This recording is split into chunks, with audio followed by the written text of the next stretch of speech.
Today, let's discuss whether it's worth commuting 60 kilometers a day while working in Nairobi.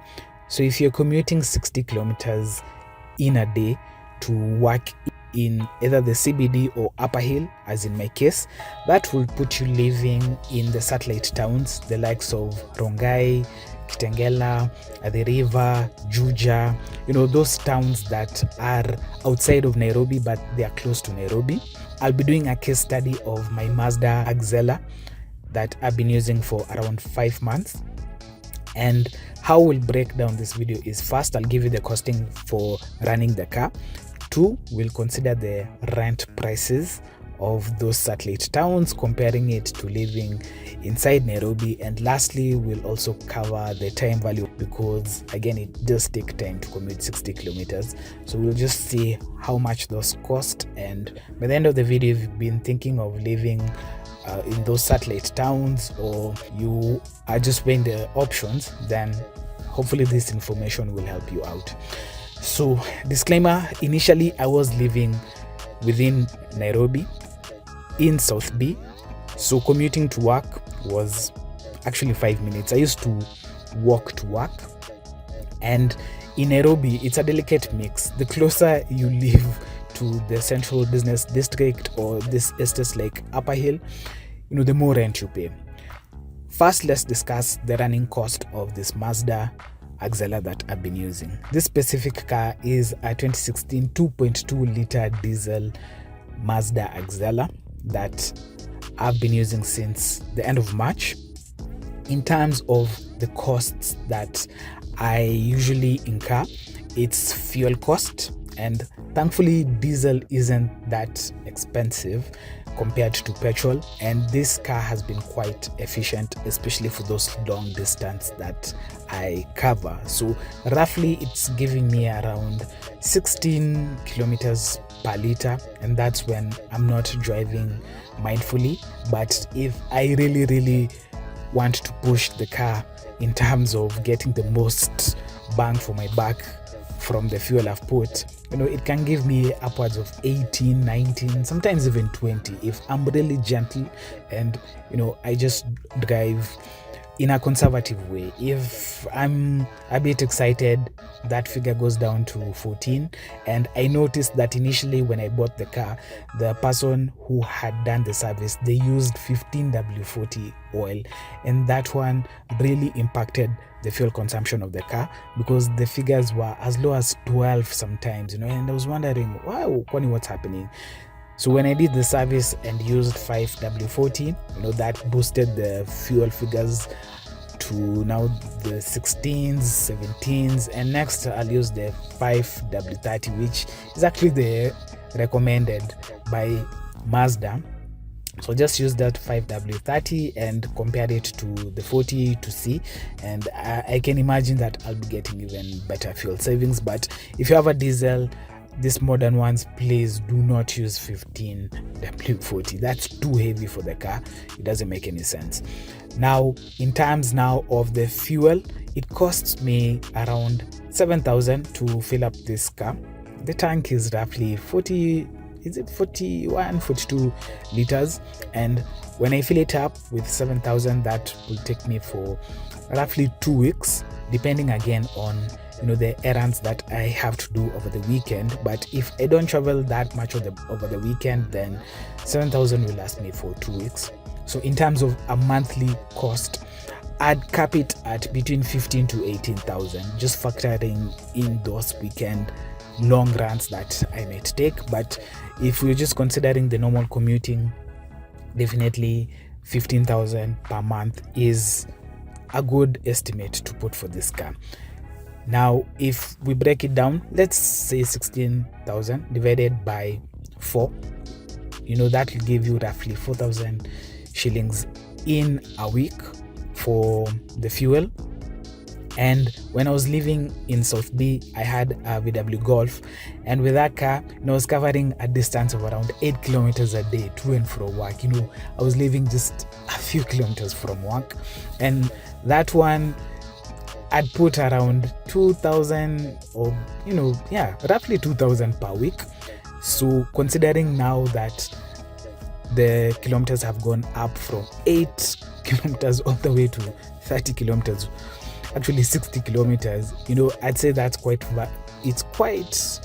good value for money, having now to spend only double, but in terms of the kilometers, it's way more than double that I'm covering. So in terms of the cost for the car, let's put it at 15,000. So another follower on TikTok asked, and if you're not following on TikTok, I'll just leave the handle below because I post there daily.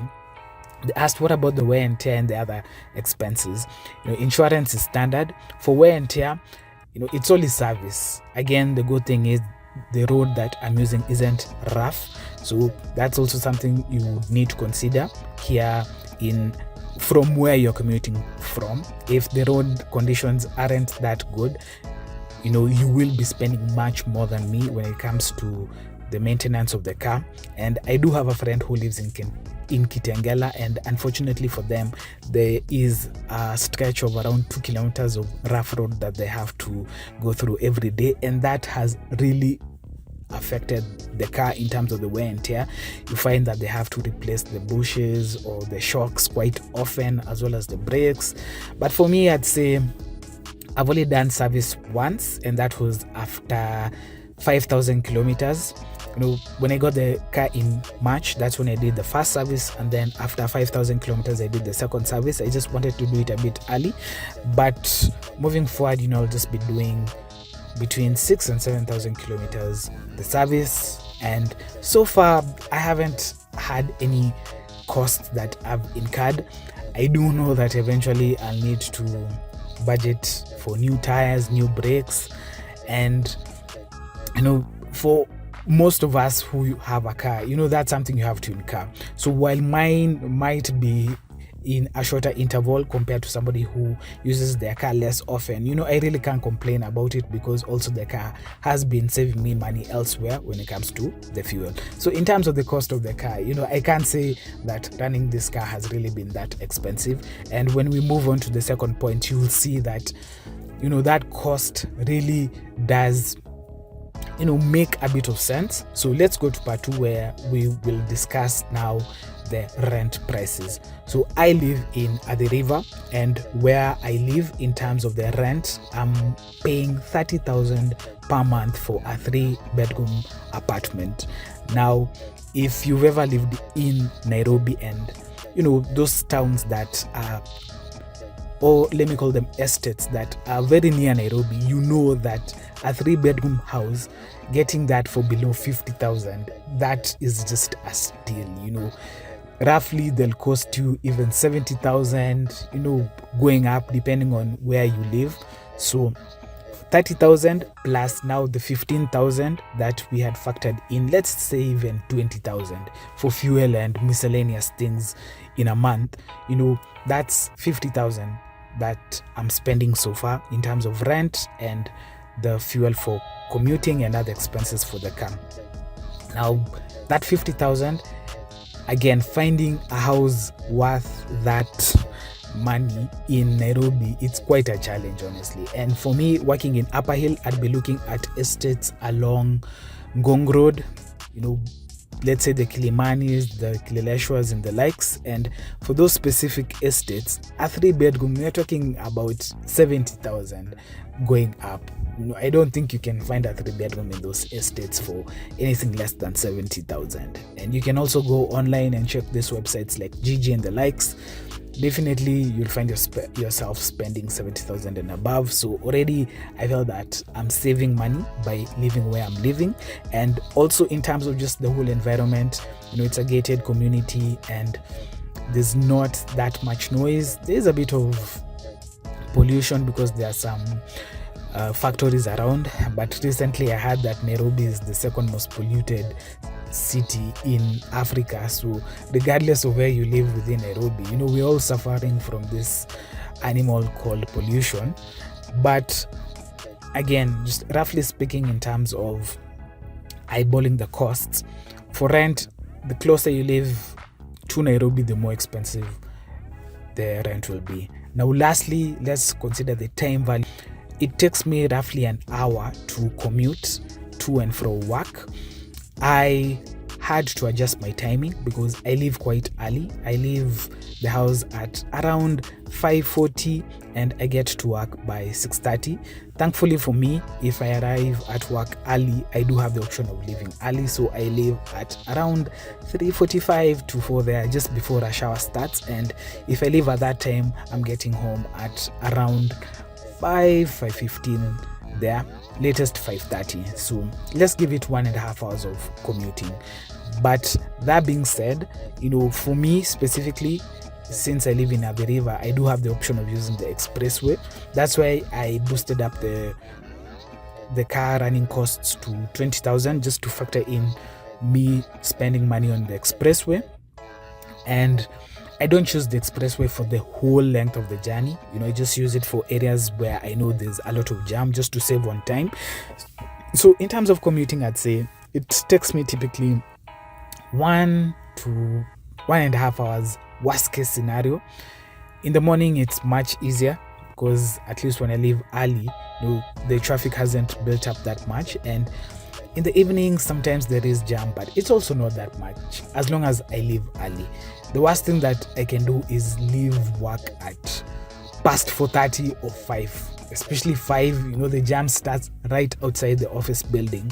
So I'd say for anyone who is considering living within those surrounding towns that we mentioned earlier, I'd say you really have to first factor in that time value, because again, let's not get it twisted. If we all had money and money was not an issue, living close to work makes sense. It's convenient and it saves you a lot in terms of time, but the cost is high. So to balance that, you will need to adjust your timing the way I've done, by leaving early to come to work and also leaving work early to go home, just to avoid that rush hour. And I believe you can avoid the rush hour. That can really help you save on the time you're using. Would I recommend somebody living in those satellite towns? Personally, yes, because it's something that I'm doing on a daily basis, but with a caveat. Just make sure that you plan yourself accordingly in terms of how you'll be commuting. I'd prefer you leave home as early as possible so that you can now come back home as early as possible again, just to avoid that rush hour, and that would make sense. But if you live in those towns and you're just operating within the normal rush hour, you're leaving home at 6:30 or even 7, that is really putting a strain on yourself, because that's minimum 1.5 hours of jam. That's when you're going to work and coming back in the evening. The jam is much worse than in the morning. So planning is quite important, and also getting a car that makes sense. For me, this diesel has really worked well for me. I'd recommend considering, if not a diesel, then just a small engine, a hybrid. That will really make sense. But also you have to consider the infrastructure. If you're going through a rough road, then just know automatically you'll be spending more when it comes to servicing your car. And I'd say those are the key things that you'd need to consider, just your timing as well as the infrastructure and the car that will be best suited for that specific journey. If you can just do those 3 considerations, then I'm all for somebody living around or within those satellite towns, as opposed to having to live within Nairobi, which is quite expensive. So that's been my experience so far. Feel free to comment down below any questions or comments you have so that we can help each other out. But for now, thank you so much for watching. I'll catch you guys in the next one. Bye for now.